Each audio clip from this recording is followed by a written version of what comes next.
Hello and welcome to episode 29 of Touchline Talk with Odds Changer. As usual, I'm joined by the one and only football writer and broadcaster Dean Jones to discuss all the latest news and gossip from the world of football.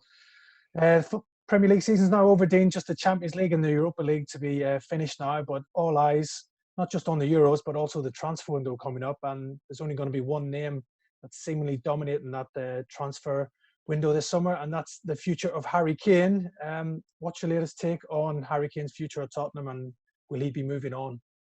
He'd love to be moving on, wouldn't he? But I'd still stand by the fact that he's going to struggle to get his way here. I think, in the interview that he gave last week, that interview in which he says, if Tottenham can get 100 million for me, maybe they should accept that. He knows that that's not going to be the case. He's already been told by Tottenham what their stance is. And to be honest with you, that interview annoyed quite a lot of people high up at Tottenham. So I don't think that helped his case, really. Tottenham are going to struggle to replace Harry Kane. Even if they got £150 million for Harry Kane, I think that, they're still going to struggle for Champions League football. They're still going to struggle to bring in new players. So they're not that tempted. I think if it was £200 million, if Man City said, here's £200 million, then Daniel Levy will drive him there. But has anyone got £200 million? I can't see it. I mean, Man City haven't even got near to spending £100 million yet. You look at their transfer records. So it's going to be really tough for Harry Kane to get what he wants. But clearly he does feel ready to go and challenge for those biggest trophies, which I understand, but don't sign a 6-year contract then. Yeah, Spurs are in a strong position here, Dean, as we know. He's got another 3 years left on that 6-year contract. We all know Daniel Levy is a businessman. He will drive a hard deal for anything to happen with Harry Kane as well. Like you, I think that interview he's done with Gary Neville, that podcast hasn't done himself any favours whatsoever. It's annoyed quite a lot of the Spurs hierarchy. And one person you don't really want to annoy is Daniel Levy, probably, I think, with we've seen over the years. He's pretty stubborn guy and everything, and he probably doesn't really want to sell Harry Kane to a Premier League rival. Harry Kane's come out and said, it's obviously given a strong hint that Manchester City is his preferred destination, saying that he's a big admirer of Kevin De Bruyne. And I imagine those two linking up would be a pretty exciting prospect for Manchester City fans as well. But I'm thinking, if I was to have a bet on this one, I would be on the 6-5 Harry Kane to stay at Spurs come the start of next season. I think that's a good bet. There's probably Man City are the only ones I think that could maybe do it, but if he goes and has a good Euros with England, finishes top scorer, that price tag goes up even higher. Exactly, yeah, and obviously Kane wants this to all be cleared up before the Euros begins. I mean, there's almost zero chance of that happening, and surely he knew that. Surely his representatives knew that. I think that this is going to be very difficult to do, and unless they link up here with one of the super agents to try and drive a deal and actually find a way to break through Daniel Levy here. I think they're going to struggle, to be honest with you. Don't have much experience in these situations of going against the grain, I guess. Kane's been very loyal to Tottenham, and I think he's going to find it hard to drive a move out of the club. I do think he'd go as far as handing in a formal transfer request. I do think he might do that at some point. But then to step beyond that would be like going on strike at the start of next season. I'm not sure he's going to go that far. I don't see Harry Kane doing that. Can't see Harry being a Pierre Van Hooydonk, can you? Like he did when he was at Nottingham Forest. I think Harry won't go to those lengths to try and secure this move. But as we all know, away on England duty, I'm sure some of those English Manchester City players might be in his ear, or also the Manchester United players will be trying to convince him, as we've seen in the past, that away on England trips. I know some England players try to convince Steven Gerrard to leave Liverpool, but almost this seems quite a lot like the Steven Gerrard situation at Liverpool, thinking of leaving Liverpool at that time to win trophies, similar to Harry Kane. Yeah, it's very similar to that, isn't it? Yeah, it's and it is understandable. You get to a point and the frustration just gets the better of you. So I do understand it. I just think, well, this is the problem players are having time and time again at the moment when they're signing long-term contracts and then getting stuck in them. We've seen loads of examples of it in the past 2-3 years, going back to, I guess, Mesut Ozil, Pogba, Alexis Sanchez. maybe Aubameyang is even the next one. You know, there's a lot of people that are signing the contracts and then not totally liking what it means because they can't leave and nobody can afford to buy them. So Yeah. this is the problem. This is the problem they've got with modern day football. Yes, there's loads of money that's coming your way, but the opportunities outside of that club might not be there for you anymore because the other clubs, particularly on the back of pandemic, just can't afford you. Yeah, even if he had a buyout clause in that contract, Harry Kane, I'm sure it'd be a pretty high one as well. Like the foreign teams obviously put huge amounts on their players when there's buyout clauses in there, which not a lot of Premier League teams do, but maybe that's where the future that the buyout clauses will be becoming more evident in these contracts. You obviously have been pretty strong on Bale returning to Spurs next season. Dean, is that still the stance? Yeah, I think Kane's just on a wind-up here, I think. It sounds like he's going to go and join Chelsea or Arsenal from saying something like that, and I don't believe that to be the case. Tottenham have an agreement in place for Bale to return on the same terms next season if that option is taken up. The problem right now, when Bale was asked that question, is that his current agreement, his current loan, is still ongoing. And until we get to the end of that agreement, Tottenham can't trigger that movement. Tottenham and Bale can't make his decision public. So he's just kind of stuck. So what he's saying, it will cause chaos. I think that's because Real Madrid and Tottenham haven't actually come to any agreement yet. But I think Bale's really enjoyed it at Tottenham. I'd say he's probably winding down now, but he wants to wind down at a club he's totally comfortable in. He's been very low maintenance at Tottenham. The ego hasn't been there, and he hasn't been throwing his toys out the pram and demanding to play. He knew he should have been playing under Mourinho. He just waited to see it out. He's proven when he's played that he's still got the talent that we all knew he had. He still scored a lot of goals this season, to be honest. And he showed it on that final day that he's got that bit of magic. So Daniel Levy would love him to be there when Tottenham fans return properly next season. And I think Tottenham fans can be optimistic at this stage that Gareth Bale will be back next year. Yeah, as you said, he had a strong end to the season, Dean. 16 goals in total for a player who didn't start too many games, especially under Jose Mourinho as well. So it's a decent return for Gareth Bale. No chance of a return to Real Madrid. I think he doesn't figure in those plans. We all know there's going to be a big upheaval at Real Madrid this summer, so it's likely that Bale, among a number of top stars, will be moving on from the Spanish capital this summer. Yeah, I mean, they're trying to move the squad onwards now, and you know, harping back to Gareth Bale wouldn't be a good route for them to go down right now. We'll see what happens with Zidane and whether he stays or not, but I think irrelevant of that case, you know, Bale with a year left on his contract isn't really planning to revive his time in Madrid. I think the fans are sick of him, and he's probably sick of them as well, to be honest. So, yeah, I don't see him going back to Real Madrid. I think that Tottenham is the only club, really, that his heart's probably in right now. I don't think he's got it in him to go and prove himself somewhere else, unless someone was to offer him unbelievable money, like the proposal we had from China not so long ago. Unless something like that comes along, then I think he's quite happy to be at Tottenham.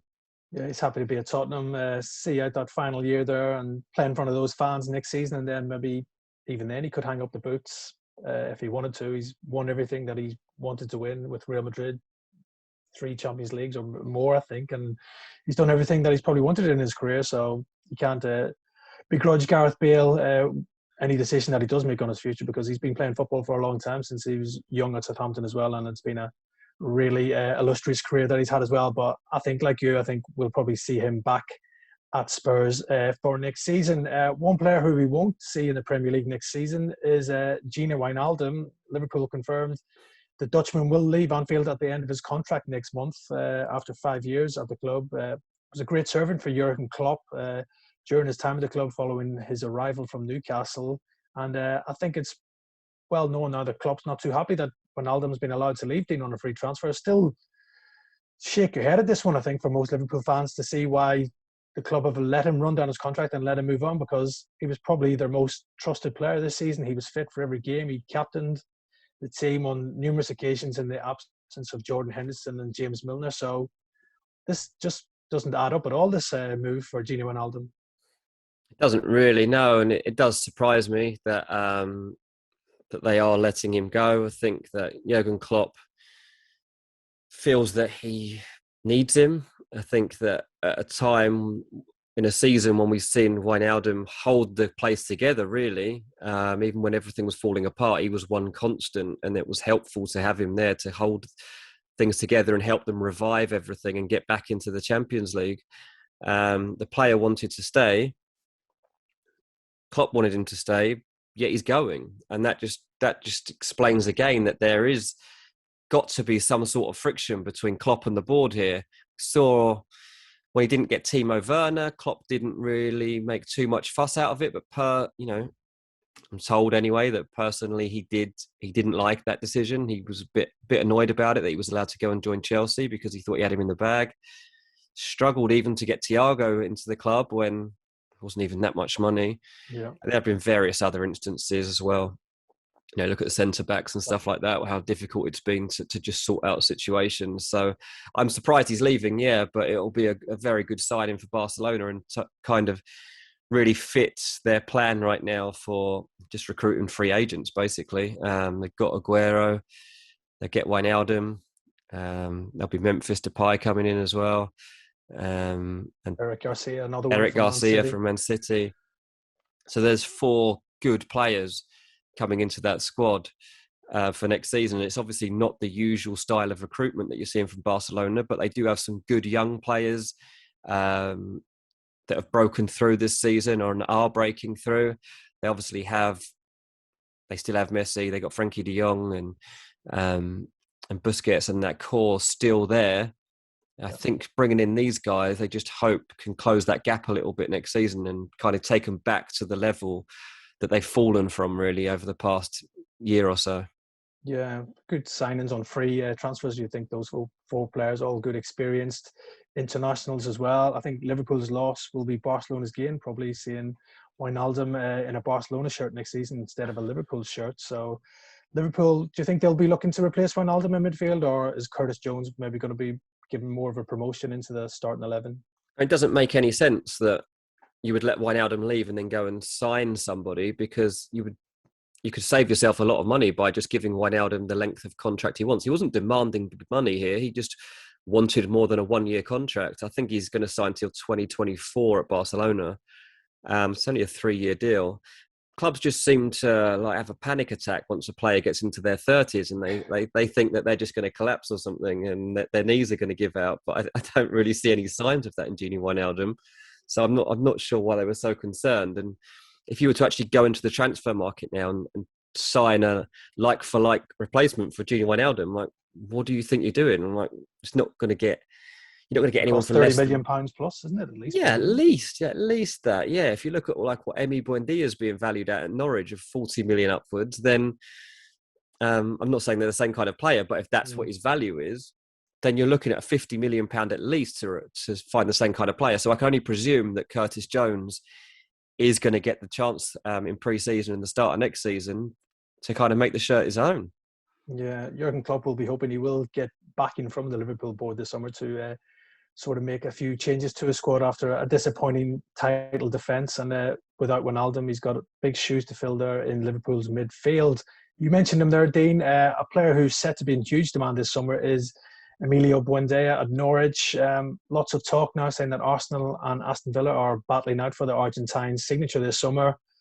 We all know Norwich would consider selling him for the right price. As you mentioned, 35-40 million has been bandied about, which is a big fee considering all these clubs have suffered financially during the pandemic as well. I think it's just a great bit of business by Norwich. They signed him for £1 million from Getafe, so they're going to make a massive profit on him. Do you think Buendía would be the right type of signing for an Arsenal or a Villa? I do, yeah. I think that particularly Arsenal, when you look at what their transfer strategy is going to have to be in the next window, they're not going to be getting that top tier player that they would usually be looking at. So they have to be looking at the tier below that, maybe even the tier below that. And Buendía is probably somewhere in between there. He's certainly got the talent, but obviously he's been at Norwich, so he's never really experienced life at the very top. So, but what he has got is he's got the ambition and drive and hunger on top of that talent to make something happen here. And I think that that's what Arsenal have to look at now, because something's got to change about the way that they've been signing players. And they've tried the David Luiz and Willian route and trying experienced pros, and it hasn't helped them. What has helped them is the young players that were already at the club breaking through, getting their chance in the Europa League, and then turning that into good performances in the Premier League too, and showing they're capable of playing. And so with that in mind, merging them with the obvious talent that you've already got in the squad already, Aubameyang and the likes, and then bringing in people like Buendía, I think that is the way to go, to be honest, because, as I say, Arsenal are going to have to get real in the next window. No European football to offer transfer targets means that, lower league, Premier League, top of Championship, or abroad, maybe France, that's where you're going to be shopping, I'm afraid. Yeah, they're not going to be shopping in Harrods this summer. Arsenal, with all their poor performances in the Premier League and finishing outside Europe for the first time in 25 years, I think. So, as you said, Arsenal's big summer ahead for Mikel Arteta as well. On the flip side, for Arsenal fans, moving for Buendía would mean probably unlikely to see Martin Odegaard back at the Emirates next season if they are to try and get the Real Madrid player back. It seems like he's going to be part of their plans next season. Yeah, it's not looking great on that front. I'd say that if they're going to keep him, then Arteta needs to have one of his really good, convincing chats again that got him there in the first place. The problem now is that Odegaard's actually seen the place for a few months and seen quite how much of a mess that they're in and how much work needs to be done. Yeah. He might think, well, maybe I'll just go back and give it another crack at Real Madrid. Since he left, Zidane has actually given quite a few players an opportunity. He was told before he left Real Madrid that don't go now, you will get chances before the end of the season. And because he'd been told that before, he didn't really believe it. And so he decided to go and try and play at Arsenal. Now he's seen that, he might have a bit more belief that it will actually happen. I think he'll at least give it pre-season just to see if he's in and around that first team. You'd imagine that as Madrid now also have to evolve, that there's got to be an opportunity here for Odegaard to show that he's up to it. So I think it'll be difficult for Arsenal to get Odegaard, but we'll have to wait and see once pre-season gets going.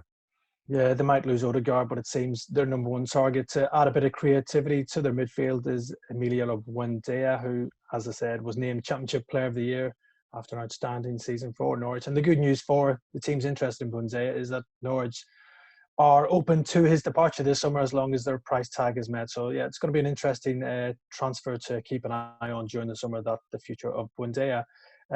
Big summer ahead for Crystal Palace as well, Dean. Looking for a new manager following Roy Hodgson's departure as boss for 4 years at Selhurst Park as well. Obviously, a lot of out-of-contract players as well at the club. So, big changes coming up at Selhurst Park as well. Just looking at the betting here for the next manager, we've still got Frank Lampard as favourite. Then we've got Eddie Howe, second favourite. Steve Cooper of Swansea comes next in the betting. And then we have Sean Dyche also there at 7-1 as well. What's your latest on who's maybe going to be the man to replace Hodgson? I think we can rule out Frank Lampard and Eddie Howe at this point. I think both of them had an opportunity to take this job, and I think that chance has now gone. So I think that Palace have moved on. I think that the owners of Crystal Palace are very keen on Steve Cooper of Swansea. And I think that there are also people at the club that are keen on Sean Dyche. And then I think as a kind of left field, you'd be looking at the Barnsley manager, Valérien Ismaël, who used to play for Palace and has impressed quite a few people at the club with what he's managed to do at Barnsley so far. Well, before they were knocked out of the playoffs. So those are the three real contenders that I see at this stage. And we'll have to see which of those paths Palace go down. I think that if I was to choose a favourite right now, I would say Steve Cooper. But it's a big decision for Crystal Palace because they weren't sure whether to try and talk Roy Hodgson into one more year just because they know it pretty much guarantees Premier League safety. They've got a complete overhaul of the squad coming up. Loads of players leaving because their contracts are expiring.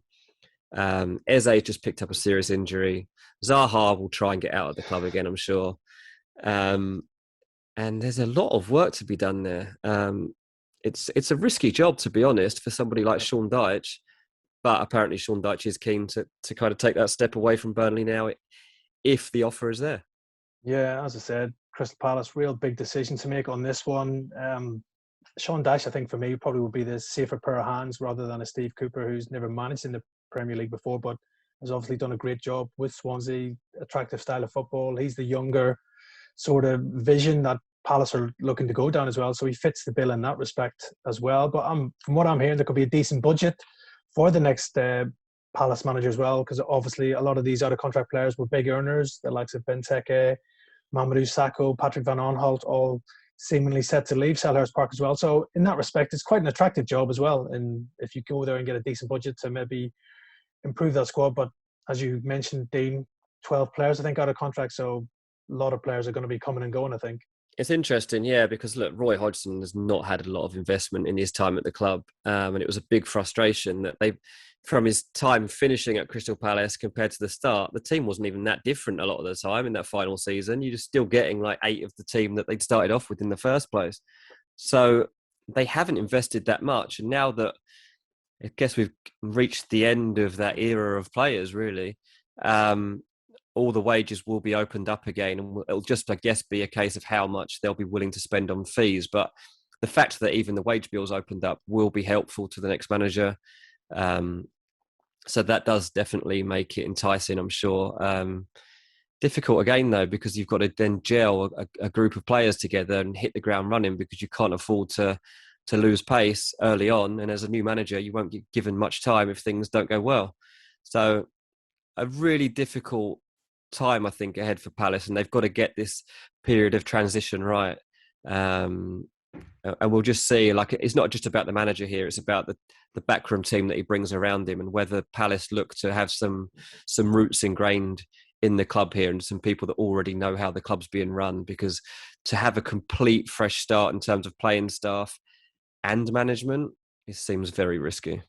Yeah, it'd be a big gamble to go down that straight away. I think it might take a bit of time to change the regime at Crystal Palace as well. I think it just shows the wonders that Roy Hodgson did work at the club to keep them up every season he was there at the club, because I think next season, whoever's the manager, it's looking like another relegation battle for Crystal Palace and all those Eagles fans as well. So we will find out probably in the next couple of weeks who will be replacing Roy Hodgson at Selhurst Park. Right, that's us for another week here on Touchline Talk. We'll be back next week for more insight and the latest news and gossip from the world of football.